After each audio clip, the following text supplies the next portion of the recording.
क्या रूस और यूक्रेन की जंग रोकने की कीमत ज़ेलेंस्की अदा करेंगे? क्या ज़ेलेंस्की ट्रंप की शर्तों और सौदेबाजी के सामने घुटने टेकेंगे? क्या ज़ेलेंस्की अपनी जिद छोड़ते हुए अपने पद से इस्तीफा देंगे?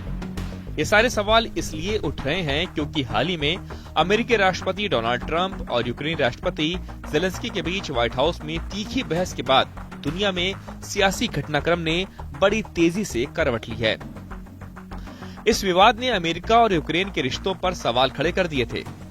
अब ताजा घटनाक्रम में ज़ेलेंस्की ने अमेरिका के प्रति नरम रुख अपनाने के संकेत दिए हैं। मीडिया रिपोर्ट्स के मुताबिक ज़ेलेंस्की ने कहा है कि अगर अमेरिका यूक्रेन को सुरक्षा की ठोस गारंटी देता है और उसे नाटो की सदस्यता दिलाने में मदद करता है तो अपने पद से इस्तीफा देने के लिए भी तैयार हैं। इसके अलावा ज़ेलेंस्की अमेरिका के साथ महत्वपूर्ण खनिजों पर समझौता करने के लिए भी सहमत हो सकते हैं। ज़ेलेंस्की ने रविवार को एक बयान में कहा कि वे ट्रंप के साथ बेहतर संबंध बनाना चाहते हैं, लेकिन बातचीत को बंद कमरों में होना चाहिए। उन्होंने ये भी संकेत दिया कि यदि ट्रंप उन्हें दोबारा बातचीत के लिए आमंत्रित करते हैं तो वो अमेरिका जाने के लिए तैयार हैं। हालांकि ज़ेलेंस्की ने स्पष्ट किया कि शांति समझौते के लिए वो अपने देश की जमीन का कोई हिस्सा रूस को नहीं देंगे। उन्होंने इस बात पर जोर दिया कि किसी भी समझौते में यूक्रेन की संप्रभुता को बनाए रखना अनिवार्य होगा। इससे पहले व्हाइट हाउस में शुक्रवार को ट्रंप और ज़ेलेंस्की के बीच बातचीत के दौरान स्थिति तनावपूर्ण हो गई थी। ट्रंप ने आरोप लगाया था कि ज़ेलेंस्की शांति वार्ता के लिए तैयार नहीं है और अगर वे समझौते की ओर नहीं बढ़ते तो अमेरिका युद्ध से अपना हाथ खींच सकता है। इस पर ज़ेलेंस्की ने कहा कि वो गारंटी के साथ युद्ध विराम चाहते हैं।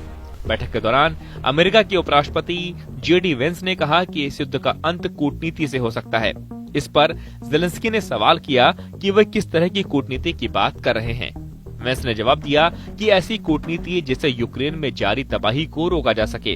उन्होंने ज़ेलेंस्की से ये भी पूछा कि क्या उन्होंने बैठक के दौरान अमेरिका को धन्यवाद दिया। इस पर ज़ेलेंस्की ने कहा कि उन्होंने कई बार अमेरिका को धन्यवाद दिया है।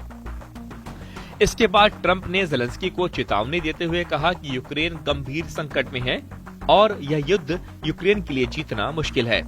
उन्होंने कहा कि अमेरिका ने यूक्रेन को $350 अरब की सहायता और सैन्य उपकरण दिए हैं। अगर ये सहायता न मिलती तो युद्ध 2 हफ्तों में खत्म हो जाता। ट्रंप ने ज़ेलेंस्की को यह भी याद दिलाया कि पुतिन के प्रति उनका रुख कठोर है, लेकिन इस तरह बातचीत करने से कोई समझौता संभव नहीं होगा।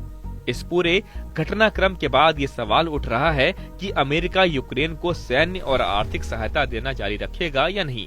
ट्रंप प्रशासन ने संकेत दिए हैं कि वे शांति वार्ता को प्राथमिकता देंगे और यदि ज़ेलेंस्की समझौते के लिए तैयार नहीं होते तो अमेरिका अपनी नीति में बदलाव कर सकता है। आने वाले दिनों में ये देखना दिलचस्प होगा कि अमेरिका और यूक्रेन के संबंध किस दिशा में जाते हैं और क्या ज़ेलेंस्की अपनी शर्तों पर समझौता करने के लिए तैयार होंगे।